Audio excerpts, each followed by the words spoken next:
Hello, कैसे हैं आप लोग। दोस्तों, स्वागत है आपका बिलियनियर नेचर में। आज हम एसएससी जेईई के क्वेश्चन पेपर में, एसएससी जेईई के प्रीलिम्स पेपर में आए हुए सामान्य ज्ञान यानी कि जनरल नॉलेज के क्वेश्चन को देखेंगे और उनको हल करेंगे। मोस्ट इम्पॉर्टेंट 21 क्वेश्चन आपको बताएंगे जो एसएससी जेईई के पेपर 1 में प्री में आ चुके हैं। तो चलिए दोस्तों, स्टार्ट करते हैं। पहला क्वेश्चन है, प्रारंभिक व्यय क्या है। प्रारंभिक व्यय क्या है? तो आपको पता है, जब किसी कंपनी का गठन होता है, ठीक है, तो उसमें जो व्यय लगता है उसको प्रारंभिक व्यय कहते हैं। तो क्या लिखा है, प्रारंभिक व्यय का उदाहरण है, तो क्या है, पूंजीगत व्यय। ठीक है, पूंजीगत व्यय प्रारंभिक व्यय का उदाहरण है, पूंजीगत व्यय। ओके दोस्तों। दूसरा क्वेश्चन है, तृतीयक क्षेत्र में कौन सी आर्थिक गतिविधि शामिल नहीं की जा सकती। आपको मैं बता दूं, जो ये क्षेत्र हैं, तीन क्षेत्र होते हैं। प्रथम क्षेत्र, द्वितीय क्षेत्र और तृतीय क्षेत्र। अर्थव्यवस्था के 3 क्षेत्र होते हैं, जिसमें जो प्रथम क्षेत्र होता है वो डायरेक्ट इन्वायरमेंट यानी कि पर्यावरण से संबंधित होता है, जैसे कि आपका किसानी हो गया, ठीक है, और मधुमक्खी पालन हो गया। ये तृतीय क्षेत्र, ये प्रथम क्षेत्र में आता है, ठीक है। किसानी हो गया, डायरेक्ट इन्वायरमेंट से जो संबंधित है वो प्रथम क्षेत्र होते हैं, और जो प्रथम क्षेत्र से संबंधित होते हैं वो द्वितीय क्षेत्र होते हैं। और जो तृतीय क्षेत्र होते हैं, जो आपके तृतीय क्षेत्र होते हैं, उसमें सभी प्रकार की, भारत में सभी प्रकार की सर्विस की बात की जाती है, सभी प्रकार की नौकरियों की बात की जाती है। तो क्या लिखा है, तृतीय क्षेत्र में कौन सी आर्थिक गतिविधि शामिल नहीं की जा सकती।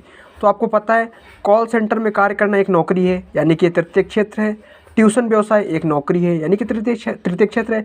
बैंकिंग एक नौकरी है, तृतीय क्षेत्र है। लेकिन मधुमक्खी पालन आपका जो द्वितीय क्षेत्र में आता है, क्योंकि ये प्रथम क्षेत्र से लिया जाता है, ठीक है।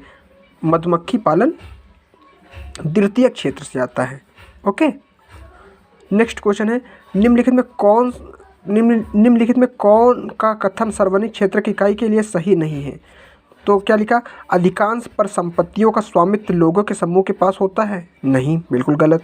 अधिकांश परिसंपत्तियां बड़ी कंपनियों के स्वामित्व में होती हैं। नहीं, ये भी गलत है।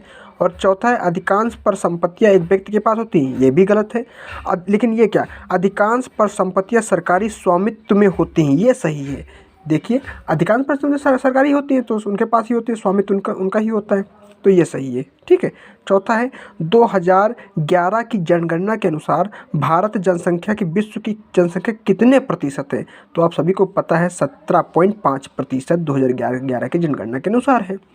नेक्स्ट क्वेश्चन देखते हैं, निम्नलिखित में किस भारतीय पंचवर्षीय योजना ने सभी विकासात्मक प्रयासों के सार के रूप में मानव विकास को मान्यता दी।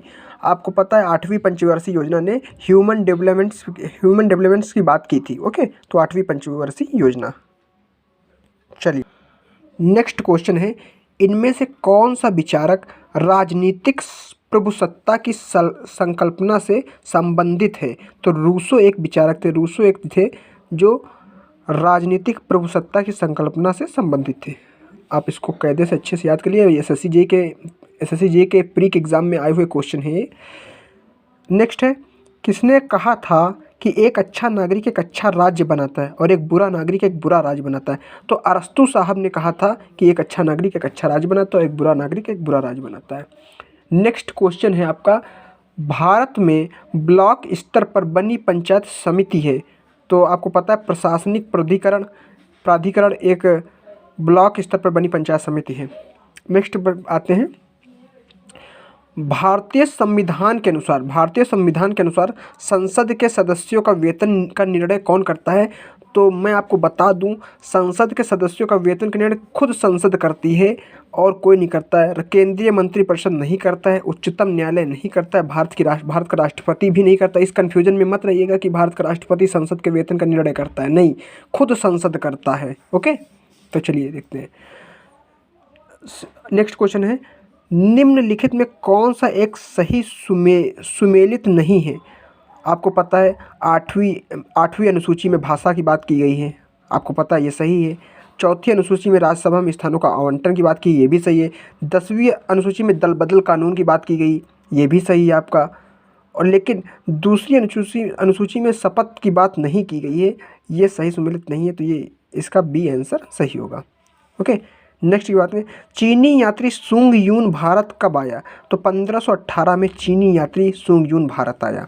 ये बहुत इंपॉर्टेंट क्वेश्चन है, 2-3 बार पूछा गया है एसएससी जेईई में, आप इसे अच्छे से पढ़ लीजिएगा। नेक्स्ट क्वेश्चन है, ओदंतपुरी शिक्षा केंद्र निम्नलिखित में किस राज्य में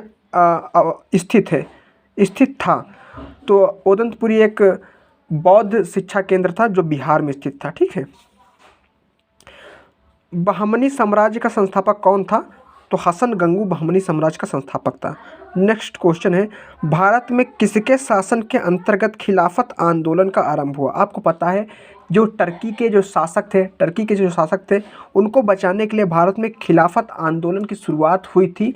आई थिंक 1919 में हुई थी इसकी शुरुआत। तो लॉर्ड चैमफोर्ड उस वक्त भारत के वायसराय थे। ओके, नेक्स्ट क्वेश्चन की बात करते हैं।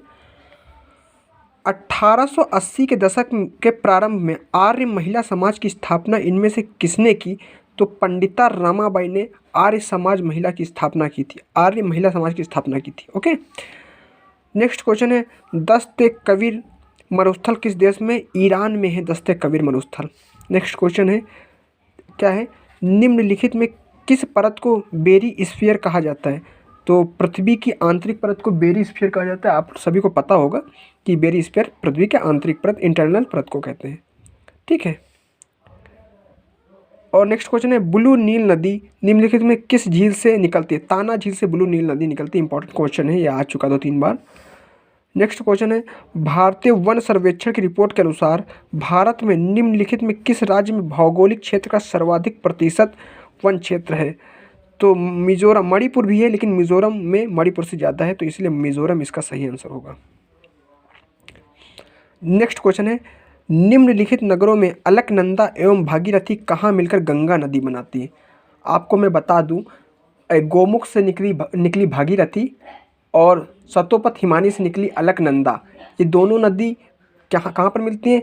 देवप्रयाग में मिलती हैं, तो गंगा का निर्माण करती हैं। ये बहुत इंपॉर्टेंट क्वेश्चन है, बहुत ज़्यादा, मतलब जितना कहूँ उतना ज़्यादा ये इंपॉर्टेंट है, इसको याद कर लीजिएगा।